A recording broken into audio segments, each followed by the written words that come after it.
You're tuning into the Careering with Cameron podcast, your safe place for asking all the dumb questions about finding a job.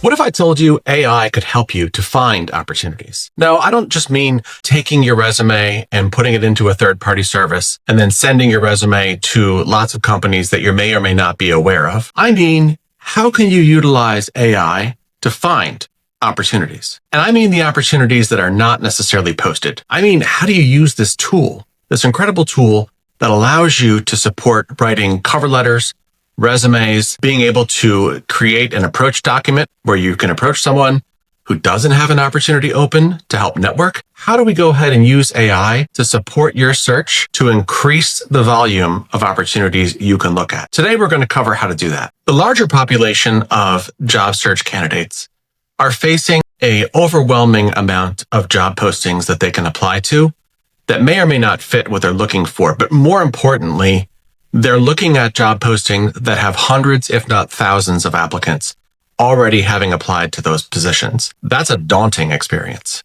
It's something that really affects people who are looking for new opportunities, because why would you want to apply to something that already has thousands of applicants? And how will you ever separate yourself from that group to be the best of thousands? We're going to help you to figure out, how do you partner with AI beyond just having it help with organizing your calendar, beyond having it help with things like writing a cover letter, making your cover letter and resume specific to the job, which we will be covering in a future episode, but also making sure that you're using AI to separate yourself from those hundreds or thousands of applicants that are applying to the same position you have interest in. So the first time I ran into AI as a tool and not just a hurdle in terms of the application process was taking the experiences that I was hearing from my clients who were very frustrated with how to separate themselves and get beyond the AI monster on the front end and find A, opportunities, but B, ways to get through AI.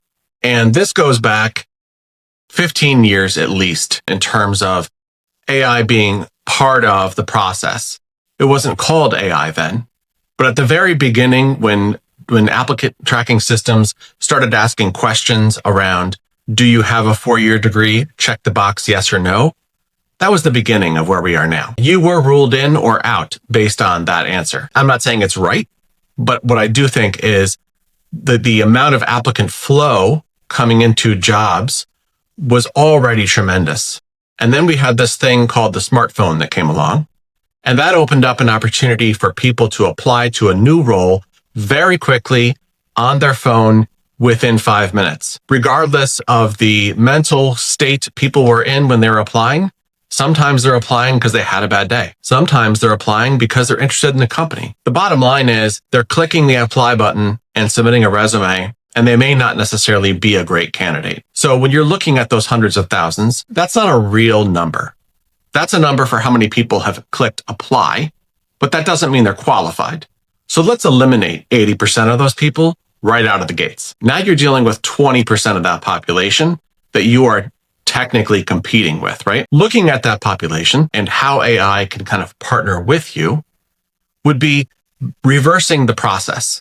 So in my years and years as a recruiter, going back 20 some odd years now, we would find ways to find opportunities to represent people to companies. That is not typically how a job search works. It's how my job searches work, but it is not typically how someone without a coach is going to conduct their search. Typically without a coach, you're looking at postings, you're looking at LinkedIn, you might be looking at job boards. Those are all the things that you're going to utilize to find opportunities, but you're seeing the same opportunities everybody else is. What I coach people to do is to use AI to ask it, who's hiring people like me? Who's hiring people that have my resume? Put that in a search.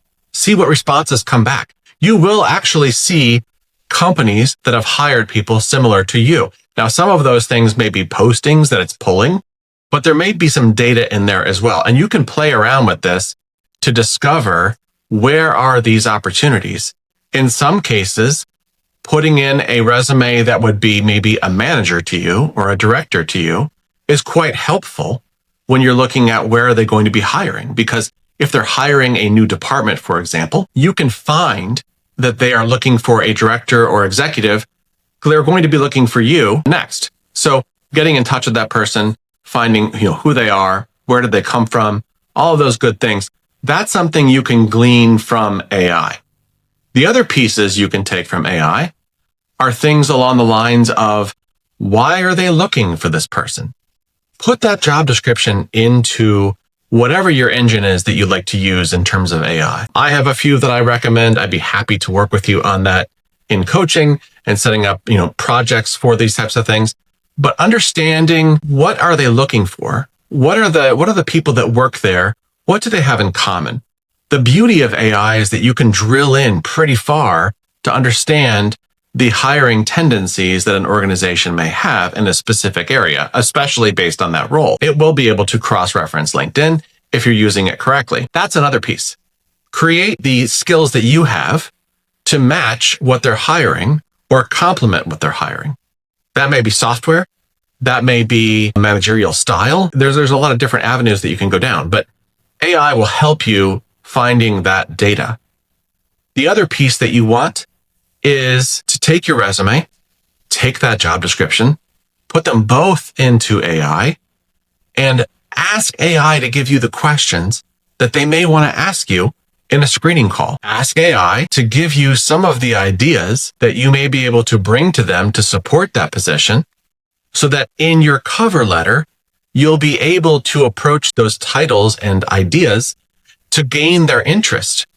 Those are huge. When you're thinking about how many people are applying via their smartphone every day at lunch or on their way to work or on their way home, separating yourself with something very specific and demonstrating that you have the experience you need will separate you. We need to separate here. Just like in episode 1, in terms of networking and people being important, you have your review stars, right? So your review stars you're going to build on, and you're going to now have, I specifically know about your organization, which makes you a lot more interesting. If somebody approaches you and asks you a question that's quite generic versus a question that's quite specific, you're going to pay more attention and remember the specific question much more than a generic question. Keeping those things in mind, utilizing AI, you can find information that will help you to give them a specific, interesting, and connective, I'll call it, topic, so that you can talk to them some more about what's happening. And ideally, you can share with them how your experience would complement this role in that approach, in that cover letter, in that connection that you forge with them. Those are all really important things to be able to utilize in your search. Separate yourself from everyone else. Utilize the tools that are there. The other tool that you can utilize AI for, but AI may be a little bit of overkill, will be to find people that you have had a common connection with in the past, whether it's previous employer, whether it's educational, whether it's from an opportunity where you worked as an intern, as a co-op. Find people who are there and be able to share with them your interest in that organization and that role. They can help you.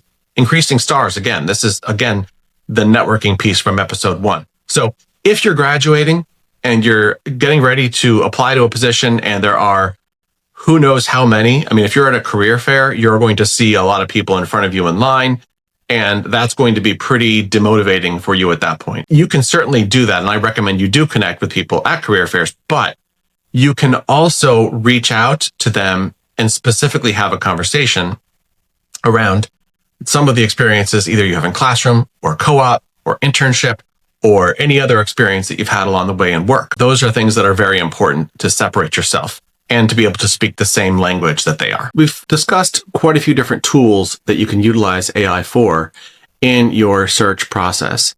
One of the other pieces is to be able to utilize it from the perspective to apply, to share your resume with that hiring manager. Make sure that you have had the tools, right? So AI and also people and friends review the resume and see if there are gaps. Are there gaps between your job description and the resume that you should be able to highlight and in terms of sharing experience that maybe is not as strongly demonstrated as it should be, both in cover letter and in resume. And then also being able to utilize your cover letter. So you certainly can feed that through AI and have it help you build a cover letter. Make sure that that's not the final step. Sending a letter that was created through AI as your cover letter is not really the leading edge you want to start with. You want to be able to have the person know you spent time on this. It's important to you. It's not just like, let me see how much fast I can put these resumes out. Making sure that that resume and cover letter, A, have minimal gaps from the job description to what your background is. And if there's huge gaps, then there's two directions we can go. One is maybe it's not the right fit for you.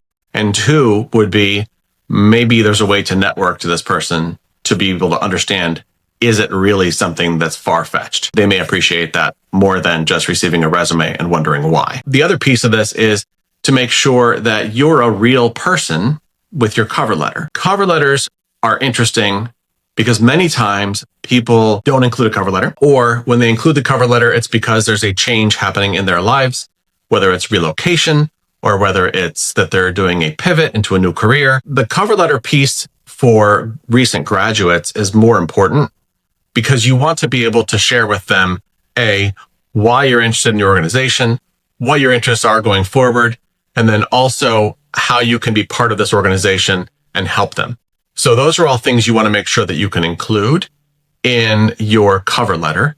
And if it's something that is not local to you, you would also would disclose why you're interested in that geographic area, and ideally having a resume or profile that you can utilize that has a localized address.